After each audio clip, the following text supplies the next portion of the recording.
अस्सलाम वालेकुम प्यारे बच्चों।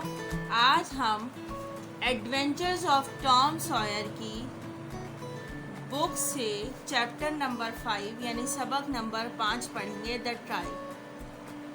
अब तक हमने ये पढ़ा था कि इंजन जो ने डॉक्टर रॉबिन्सन का कत्ल कर दिया था। कत्ल किया तो अगले दिन जो है ये बात जंगल की आग की तरह फैल गई थी और चैप्टर नंबर 4 में ये बात भी सामने आ गई कि मफ पॉटर के ऊपर इल्ज़ाम लग चुका था कि उसने कत्ल किया है, हालांकि इंजन जो कातिल था। इस बारे में टॉम और हकलबेरी को ये बात पता थी कि कत्ल इंजन जो ने किया है, लेकिन वो लोग खामोश थे। क्यों खामोश थे?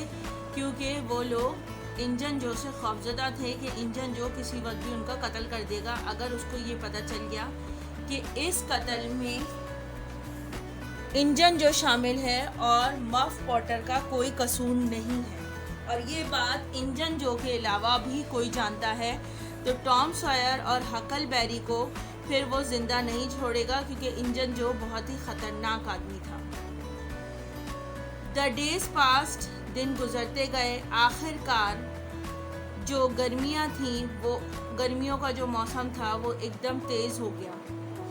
अब जो कत्ल का केस था वो अदालत में पेश किया गया और ये बहुत जल्द ही जो है इनके गांव में, जो कि सेंट पीटर्सबर्ग गांव था, उसमें ये बात एक बहुत बड़ी जंगल की आग की तरह फैल चुकी थी और हर तरफ बस यही अदालत में जो केस चल रहा था उसकी बातें हो रही थी। तमाम जो रेफरेंस थे, तमाम बातें थीं, वो सारी जो है वो कातिल के अगेंस्ट जा रही थी और ये बात अब सबको पता चल चुकी थी कि मफ पॉटर ही कातिल है। अब आगे सुनिए क्या होता है। हग को टॉम सॉयर एक सन्नाटे वाली तन्हाई वाली जगह पर लेकर जाता है और दोनों आपस में बात करने लगते हैं। टॉम हग से कहता है कि अगर ये बात किसी को पता चल गई तो। हग कहता है, टॉम सॉयर कौन सी बात? अगर ये बात किसी को पता चल गई ना तो हम 2 दिन भी ज़िंदा नहीं रह सकेंगे, क्योंकि जैसे ही इंजन जो को ये बात पता चलेगी वो हमें कत्ल कर देगा। टॉम सर हिलाता है। हक कहता है, मैं इन तमाम बातों से थक चुका हूँ। हर जगह Muff Potter Muff Potter Muff Potter, हर वक्त मेरा दिल चाहता है मैं कहीं छुप जाऊँ, इन सब बातों से कहीं दूर चला जाऊँ। टॉम कहता है, मैं समझ सकता हूँ वो एक ख़तरनाक आदमी है हक, लेकिन तुम मुझे एक बात बताओ, क्या तुम्हें बुरा महसूस नहीं होता मफ पॉटर के लिए? क्या तुम्हें नहीं लगता कि जो है वो मफ पॉटर किसी को नुकसान नहीं पहुंचा सकता था? क्या वो इतना अच्छा है, वो किसी को तकलीफ़ नहीं दे सकता? मुझे याद है कि उसने एक दफ़ा मेरे साथ फ़िश शेयर की थी, जबकि जो है दोनों के लिए इतनी फ़िश नहीं थी कि दोनों बैठ के खा सकें, तो उसने अपनी फ़िश मुझे दे दी थी, उसकी आधा, तुम जानते हो। फिर कहता है, उसने मेरी पतंग को भी सीने में मेरी मदद की थी। हक, टॉम सॉयर कहता है हक से, मेरी ख्वाहिश है कि काश मैं उसको बाहर निकलवा सकूं। हक कहता है, हम उसको बाहर नहीं निकलवा सकते, और क्योंकि ना हम उसे बाहर निकलवा सकते हैं और ना हम उसे बचा सकते हैं, क्योंकि हम सच नहीं बोल सकते। लड़के दोनों लंबी वॉक पर चल पड़ते हैं और उसके बाद एक दूसरे को दिलासे देते हैं। जब रात होती है तो वो दोनों हमेशा की तरह क्या करते हैं, इससे पहले भी क्या किया था उन्होंने, वो जेल की खिड़की पर जाते हैं और मफ पॉटर को टोबैको और माचिस दोनों देते हैं, उसको फराहम करते हैं। वो ग्राउंड फ्लोर पर होता है जहाँ पर ज़्यादा गार्ड्स नहीं होते। वो इतना खुश होता है इन दोनों की इस मदद से। वो कहता है, मफ पॉटर उन दोनों लड़कों को कहता है, हकलबेरी और टॉम सॉयर को, कि तुमसे अच्छा कोई लड़का हो नहीं सकता इस गांव के अंदर। तुम दोनों बहुत अच्छे हो, तुम दोनों की शक्लें बहुत दोस्ताना हैं, तुम दोनों बहुत अच्छे दोस्त हो सकते हो। तुम दोनों एक दूसरे के ऊपर चढ़ो और मुझसे हाथ मिलाओ। और वो कहता है कि तुम दोनों बहुत ही अच्छे बच्चे हो। उन लोग के हाथ छोटे होते हैं, कमज़ोर होते हैं, लेकिन मफ पॉटर की वो बहुत मदद करते हैं, जो कि और कोई नहीं करता और कोई कर भी नहीं सकता था। टॉम बहुत बुरे बोझल दिल के साथ घर जाता है। उसके ख्वाब जो है वो खौफ और डर से भरपूर होते हैं। दूसरे दिन और एक दिन के बाद वो कोर्ट रूम में होता है, खबर का इंतज़ार कर रहा होता है।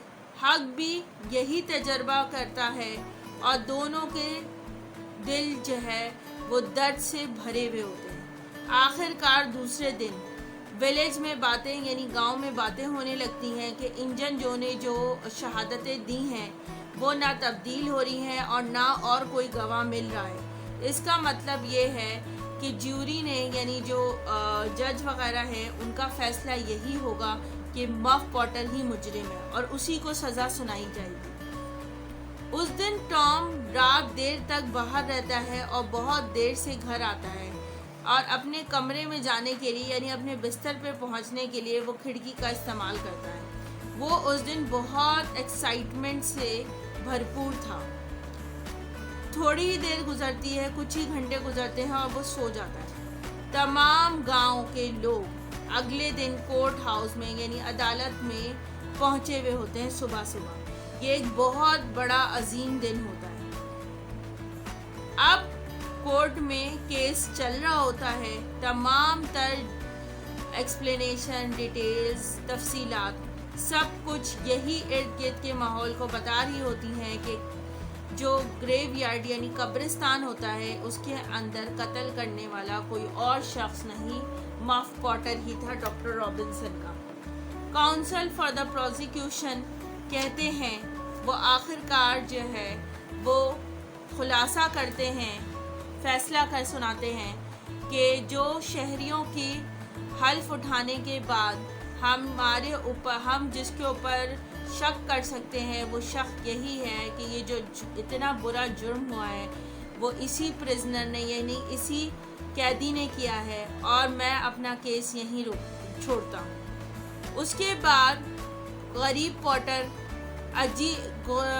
बिल्कुल उसकी तबीयत अजीब सी हो जाती है, उसकी आवाज़ बैठ जाती है, वो रोने वाला हो रहा होता है और अपना चेहरा हाथों में दबा लेता है और बहुत तकलीफ दे खामोशी होती है कोर्ट रूम के अंदर यानी अदालत के अंदर। इतने में क्या होता है, काउंसिल फॉर द डिफेंस खड़े होते हैं और यानी जो कातिल की जो है वो डिफेंस करने के लिए यानी उसको बचाने के लिए जो वकील होते हैं, वकील इस्तखाज़ा, वो खड़े होते हैं और कहना शुरू करते हैं, योर ऑनर, मैं इसकी जो हम सब सोच रहे थे इस केस के शुरू में कि ये ज़रूर क्लाइंट ने किया है हमारे, लेकिन हमें अभी तक ये कोई प्रूफ नहीं मिला, कोई सबूत ऐसा नहीं मिला जिससे हम ये कह सकें कि ये जुर्म हमारे ही क्लाइंट ने किया है, मतलब मफ पॉटर ने किया है। और वो भी किस सूरत में कि उसने ड्रिंक किया हुआ होता, he was drunk at that time. तो अब हम अपना जहन तब्दील कर रहे हैं और अब हम कहते हैं कि ये जुर्म उसने नहीं किया है। फिर वो क्लर्क को आवाज़ देते हैं और कहते हैं, कॉल थॉमस सॉयर यानी थॉमस सॉयर को बुलाओ। तमाम लोग हैरानगी से देखने लगते हैं, मफ पॉटर भी, तमाम आंखें जो है हैरान होती हैं और टॉम सॉयर की तरफ देखने लगती है। टॉम सॉयर खड़ा होता है और आके कठेरे में खड़ा हो जाता है। अब बॉय बहुत अजीब वहशत से लोगों की तरफ देखने लगता है। वो बहुत ज़्यादा खौफज़दा हुआ होता है। वो हल्फ उठाता है और उसके बाद काउंसिल फॉर द डिफेंस कहते हैं उसे कि थॉमस सॉयर, तुम 17 जून को आधी रात को कहाँ थे? टॉम इंजन जो की शक्ल पर देखता है और उसकी ज़बान गंग हो जाती है यानी ज़बान रुक जाती है उसके खौफ से। तमाम लोग उसकी तरफ खामोशी से सुनने के लिए बिल्कुल अपनी सांसें रोक चुके होते हैं और किसी के मुंह से एक लफ्ज़ बाहर नहीं आता। आखिरकार थोड़ी देर बाद लड़के के अंदर थोड़ी मजबूती आती है और वो अपने आप को इस काबिल करता है कि वो कुछ बोल सके। इन द ग्रेवयार्ड, मैं कब्रिस्तान में था। A scornful smile passed across Injun Joe's face. एक बहुत अजीब सी वहशत आमेज मुस्कुराहट इंजन जो की शक्ल पर आती है। क्या तुम होर्स विलियम्स की ग्रे कब्र के पास थे कहीं आसपास? हाँ सर, टॉम कहता है। कितना करीब थे? इतना करीब था जितना मैं अभी आपके करीब हूँ। क्या तुम छुपे हुए थे वहां या नहीं? मैं छुपा हुआ था, टॉम कहता है। काउंसिल फॉर द डिफेंस कहते हैं, कहाँ? एम्स ट्री के पीछे, यानी एम के दरख्तों के पीछे मैं छुपा हुआ था और वो कब्र का कोना था।